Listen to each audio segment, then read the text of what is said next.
सगळ्या, त्याची डिटेल्स मी वाचून दाखवते. हे जर माझे जे नोट आहे याच्यातलं शेवटचं पान तुम्ही बघा.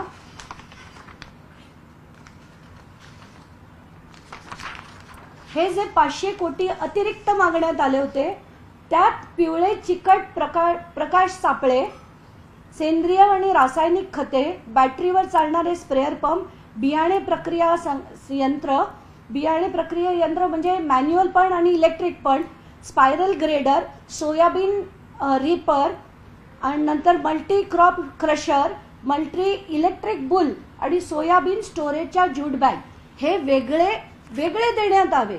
पण हे थांबवण्यात आलं होतं कारण याची मान्यता आत्ता देता येणार नाही असं स्पष्ट लिहिलेलं आहे आणि ही मान्यता हिवाळी अधिवेशनात आपल्याला देता येईल असं सांगण्यात आलं होतं. म्हणजे हे तर नव्हतंच, हे तर थांबवण्यात आलं होतं. मग हे सगळं इतकं खोटं बोलून की हा मंत्रिमंडळातला निर्णय आहे असं मंत्री लिहितो आणि पत्र पाठवतो आणि त्याच्यावर GR निघतो आणि हे केलं जातं. कारण ह्याच्यावर जर आठवते मी पहिल्या कृषी घोटाळ्यात सांगितलं होतं की मुख्यमंत्र्यांना कुठलाही निर्देश देण्याचे त्यांना अधिकारच नव्हते, तरी मुख्यमंत्री आणि वित्तमंत्र्यांची सही घेऊन हे केलं गेलं होतं. पण आताच्या घटनेला ना मुख्यमंत्र्यांची सही, ना वित्तमंत्र्यांची सही, ना कॅबिनेटचे सँक्शन आणि मंत्रींनी विदाऊट डेट पत्र लिहिलं आणि त्याच्यावर GR निघाला 11 ऑक्टोबरला आणि हे सगळं केलं गेलंय. आता काय म्हणावं या मंत्र्याला आणि किती घोटाळेबाज आहेत. म्हणजे सुरुवात जर आपण बघितली, दहशत, ऑफिस ऑफ प्रॉफिट, कृषी घोटाळा 1, कृषी घोटाळा 2 एवढं करून सुद्धा जर मुख्यमंत्र्यांनी आणि अजित पवारांनी यांना वाचवलं तर धन्य आहे त्यांची.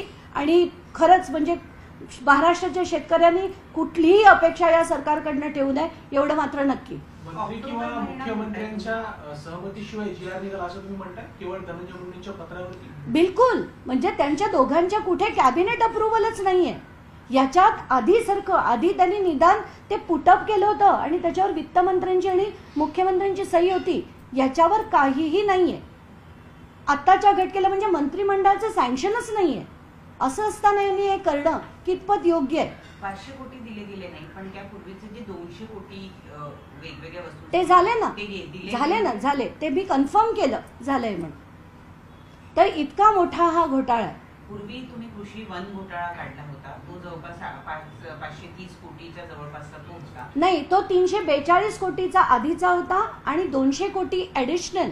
पण ते तेव्हा मला कन्फर्म झालं नव्हतं की हा झालाय की नाही. तर हा 200 कोटीचा जो ॲडिशनल होता तो हा आहे आणि तो कसा खोटा GR काढून बनवून घेतला गेला त्याचे आत्ताचे हे पेपर आहे.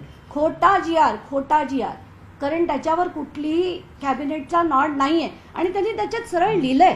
तुम्ही ते पत्र त्यांचं बघितलं ना तर त्याच्यात सरळ लिहिलंय की दिनांक 30 सप्टेंबर 24 रोजी झालेल्या मंत्रिमंडळ बैठकीत मी तुम्हाला मी कशाला, तुम्ही ऑनलाईन बघा, 23 तारखेची बघा आणि 30 तारखेची बघा, कुठेही एका शब्दाने तरी असं सँक्शन दिलंय का नाही हे तुम्ही व्हेरीफाय करा. हे सप्टेंबर 2024 म्हणजे विधानसभा निवडणुकीच्या पूर्वीच आहे. म्हणजे हा GR सुद्धा 11 ऑक्टोबरला काढला आणि 15 ऑक्टोबर पासून आचारसंहिता लागली. म्हणजे पुन्हा विधानसभेचा खर्च काढण्यासाठी हा घोटाळा, आधी लोकसभेचा काढण्यासाठी तो घोटाळा होता. अगदी 12 मार्चला झालं, 16 मार्चला डिस्बर्स झालं आणि लगेच आचारसंहिता लागली. तसाच हा सेम टू सेम परत घोटाळा. आणि कधी काय सांगतात शेतकऱ्यांना रबी क्रॉपसाठी द्यायचे होते म्हणून तात्काळ करा असं सांगण्यात आले. तत्कालीन मुख्यमंत्र्यांची काय भूमिका असू शकते यामध्ये? कोणाची? तत्कालीन अर्थमंत्री आणि मुख्यमंत्र्यांची भूमिका काय असेल? मला नाही सांगता येणार कारण खरं तर त्यांना ते अधिकारच नव्हते. आणि जसं मी मागच्या वेळेस म्हटलं होतं की 14 फेब्रुवारीला वित्तमंत्र्यांनीच एक हे काढलं होता, GR काढला होता की कुठल्याही नवीन गोष्टींना प्रशासकीय मान्यता मिळणार नाही आत्ताच्या घटनेला, त्यामुळे नवीन प्रस्ताव आणू नये असं वित्तमंत्र्यांनी म्हटलं होतं. आणि त्याच्यानंतर लगेचच हे प्रस्ताव आणतात आणि तो दिला गेला. तर मला आता धनंजय मुंडेंना सांगायचं आहे की तुम्ही जे बोलाल ना ते हवेत बोलू नका. जे मी मागच्या वेळेस मांडलं त्या प्रत्येक एक मुद्द्याला तुम्हाला जर प्रत्युत्तर द्यायचं असेल तर मुद्दे सुद्धा उगाच हवेत बोलू नका. आणि आजचं मी जे मांडलंय त्याचं पण मला मुद्देसूद उत्तर असेल तर द्या, नाहीतर उगा